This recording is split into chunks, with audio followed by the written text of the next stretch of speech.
श्री शिवाय नमस्तुभयम। दोस्तों, आप सभी लोग जानते हैं कि सर्दियों का मौसम चल रहा है और इन सर्दियों के मौसम में आप लोगों के मन में यह प्रश्न जरूर आ रहा होगा कि क्या हम लोग बाथरूम या शौच अगर चले जाते हैं तो क्या हम लोग अपनी पूजा पाठ वाली जगह पर जा सकते हैं?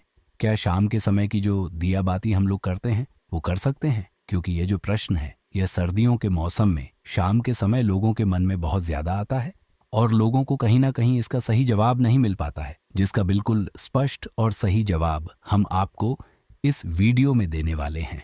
देखो, सबसे पहले यह समझ लीजिए कि सर्दियों के मौसम में यह प्रश्न इसलिए निकल कर आता है क्योंकि और जो मौसम होते हैं उन मौसमों में जो पूजा पाठ करने वाले लोग होते हैं वो लोग क्या करते हैं कि 2 टाइम स्नान करते हैं, सुबह भी करते हैं और शाम को भी करते हैं, क्योंकि पूजा पाठ करने से पहले स्वच्छता का उन्हें विशेष ध्यान रखना होता है। तो कुछ लोग 3 समय भी स्नान करते हैं, सुबह, दोपहर और शाम को। पर दोस्तों, सर्दियों में क्या होता है कि पानी ठंडा हो जाता है और पानी ठंडा होने के साथ साथ हम लोग सर्दियों में ऊनी कपड़े पहनते हैं जिससे ठंड ना लगे। तो सर्दियों के मौसम में क्या होता है कि ना तो हम इतने सारे एक साथ कपड़े धो सकते हैं और ना तो हम बार बार नहा सकते हैं। तो इस वजह से लोगों के मन में यह प्रश्न आता है। सुबह एक समय स्नान करने में किसी को कोई परेशानी नहीं होती है, चाहे कितनी ही सर्दी क्यों ना हो, क्योंकि पूजा पाठ वाले स्थान जगह पर यानी मंदिर में सुबह सभी लोग पूजन करते हैं, मंदिर जाते हैं, तो वो लोग स्नान वगैरह करके ही जाते हैं। तो भक्तों के मन से जो प्रश्न निकल कर आता है वो विशेष रूप से शाम के समय में निकल कर आता है कि अगर हम पूरे दिन में कभी भी बाथरूम चले गए हैं, कभी भी शौच चले गए हैं, तो उसके बाद नियम क्या कहता है? क्या हमें स्नान करना चाहिए या हाथ मुंह धोने से काम चल जाता है? क्या उसके बाद बाथरूम जाने के बाद भी हम लोग पूजा पाठ वाली जगह पर जा सकते हैं, या बाथरूम जाने के बाद भी हमें स्नान करना पड़ता है? और शौच जाने के बाद क्या हम लोग हाथ मुंह धोकर ही काम चला सकते हैं? क्या हम लोग मंदिर या दिया बाती अपने घर के मंदिर में कर सकते हैं? तो ये सारे प्रश्नों के जवाब हम आपको देना शुरू करते हैं। देखिए, सबसे पहली चीज जो है वो ये है कि सर्दियों का मौसम हो चाहे कितनी ही ठंड हो, सभी लोग एक समय तो स्नान करते ही करते हैं, जो कि है दोस्तों सुबह का समय। अब चाहे आप ब्रह्म मुहूर्त में स्नान करो, चाहे 5 बजे, 6 बजे, 7 बजे, 8 बजे, 9 बजे, 10 बजे, जब भी स्नान करो, पर सुबह आप लोग एक टाइम स्नान तो करते ही करते हो ना। चाहे कितनी ही ठंड हो, कुछ हो, चाहे आपकी उम्र कितनी भी हो, पर आप लोग बिना स्वच्छता के ध्यान रखे आप लोग भगवान वाली जगह पर नहीं जा सकते, मतलब अपने घर में पूजन नहीं कर सकते हैं ना।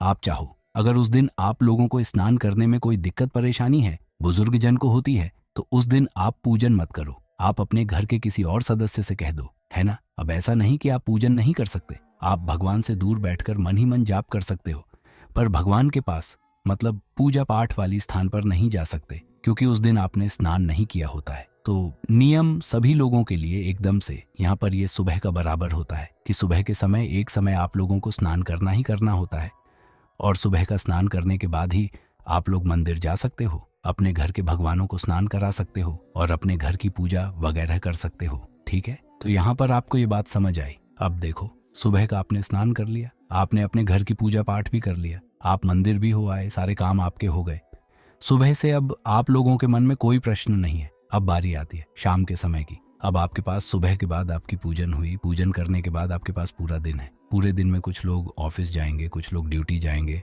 तो कुछ माताएं बहनें अपने अपने घर पर रहकर काम करेंगे, कुछ बच्चे ऑफिस जाएंगे, क्योंकि ये वीडियो बच्चों के लिए भी है। बच्चे भी पूजन पाठ में आजकल बहुत ध्यान देते हैं, इस वजह से ये वीडियो उन लोगों के लिए भी है। तो पूरे दिन में आप लोग जो है कहीं ना कहीं जाते होंगे, या कुछ लोग घर में भी रहते होंगे, तो आप लोग बाथरूम का इस्तेमाल तो ज़रूर करते होंगे। ठीक है, तो वहीं पर आती है अस्वच्छता की बात, क्योंकि अगर आप लोग बाथरूम जा रहे हो, उसके बाद अगर आप स्वच्छ नहीं हो रहे हो, तो उसके बाद आपको शाम को कोई भी यहाँ पर हक नहीं है कि आप मंदिर में जा सको, या मतलब अपने घर की पूजा पाठ कर सको, या शाम के समय की दिया बाती कर सको, है ना। तो जो विशेष बात हम बता रहे हैं वो माताओं बहनों के लिए है, बाकी सभी लोग अपने लिए भी ये बात मान सकते हैं। देखो, सबसे पहले आपके पास पूरा दिन पड़ा हुआ है। अब पूरे दिन में ऐसा कोई नहीं है जो कि बाथरूम का इस्तेमाल नहीं करेगा। ठीक है, पूरे दिन में सभी लोग बाथरूम का इस्तेमाल करेंगे ही करेंगे। ठीक है, तो भक्तों, नियम क्या कहता है कि अगर आप लोग बाथरूम गए और बाथरूम से निकलने के बाद सिर्फ आपने हाथ धो लिए और आप सोचते हो कि हाँ काम चल गया, अब हम स्वच्छ हो गए। आप कभी भी बाथरूम से आने के बाद अगर अकेले हाथ धोते हो ना, तो आप स्वच्छ नहीं माने जाते हो, आप अस्वच्छ ही रहते हो उस जगह पर। और फिर शाम के समय अगर आप पूजा पाठ करना चाहते हो तो उससे पहले आपको स्नान ही करना पड़ता है। पर दोस्तों, सर्दियों का जब मौसम आता है तो आप लोग कुछ नियमों का पालन कर सकते हो, पर स्वच्छता का तो आपको ध्यान रखना ही होता है।